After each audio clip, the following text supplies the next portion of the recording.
This is part 2 of filters. This is where we're going to apply filters to several layers on one image to get even a more complicated effect than we did with simply applying filters to individual layers. Let's open up Old Town. There we go. And we're going to create 3 layers to work on. The background layer is selected. I'm going to hit Control J 3 times. And I'm going to hide the background layer. It's always good to have an unmodified layer hidden away that you can go back to when you need to. We're going to hide all but the top layer here. And we're going to apply a contrasty sharpening filter to give it kind of a line look. So let's go and do Sharpen, Unsharp Mask. And you can see that boosts the contrast quite a bit. You can adjust these if you want. Okay. Then apply another filter onto that to give it simply lines. Go to Stylize and find Edges. You can see what that looks like. Okay. Change the mode to Multiply so you can see through it. Now we're going to make a smart object so that we can have editable filters. Click on this one layer down and right click here and convert to smart objects. You can see you get a little icon here. Now this is a smart object, so when you apply a filter, we're going to apply Filter Gallery and Underpainting.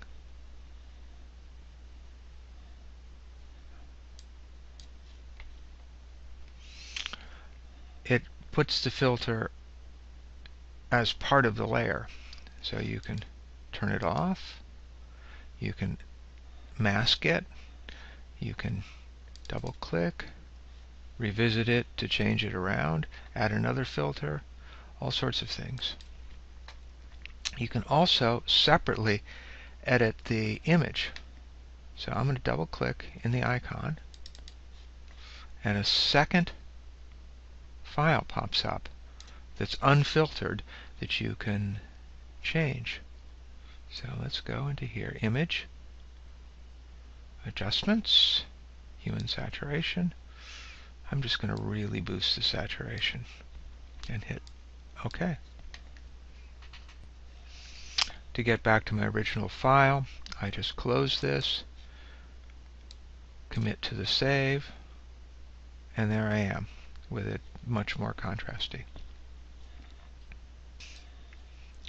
Next thing I'm going to do is create another layer, this one down here, where I'm going to apply some entirely different filters and then use a mask to put some of those filters in some of the areas and not in some others. So let's move this to the top like that. Turn it on.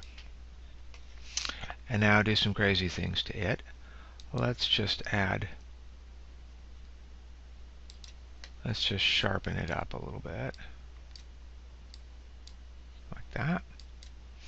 And then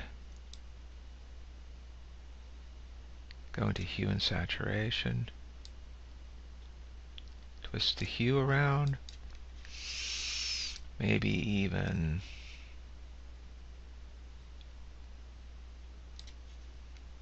distort it a little bit. Okay, now let's put a concealing mask on this so you can't see this. I'm going to hold down the Alt key and go down to the mask icon right here. and click. So now it has a black mask which hides everything on here. You will reveal it by painting white on that mask. Let's find a simple brush.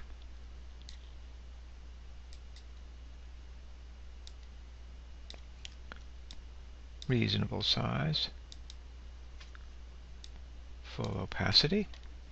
Needs to be a little smaller. I'm going to use the bracket keys to reduce the size. Painting in white. You can see I paint that out. I could paint the entire sky this way very easily. If I make a mistake, I can just hit the X key and it turns it to white and paint it back. But I don't have to do it with just such a simple brush. Control-Alt-Z to undo. I can pick a wild and crazy brush and do it in an artistic manner. Let's say this brush right here. Increase the size, and you can see that's a pretty crazy brush. Decrease the opacity. Maybe even put some scattering in it.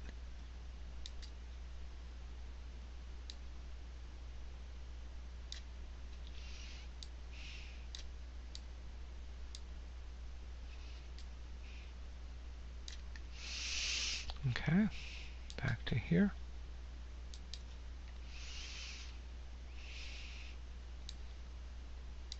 X. So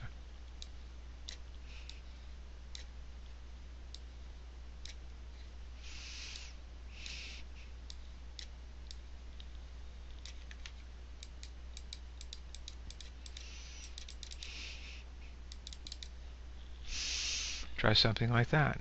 Get a crazy mask. I'm going to right click on the mask and delete it and try some different things. Create a new one. We can do a gradient rather than painting.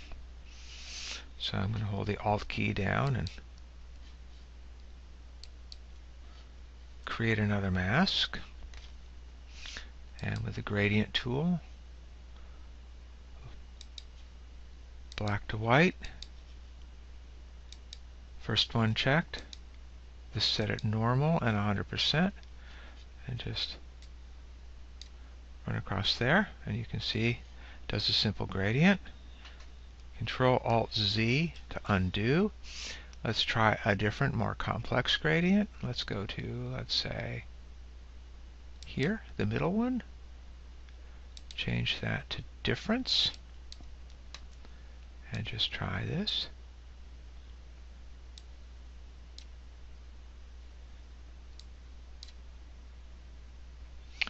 And get a whole different mask out of it for something different. So, save this file and try some of these tricks on your own image.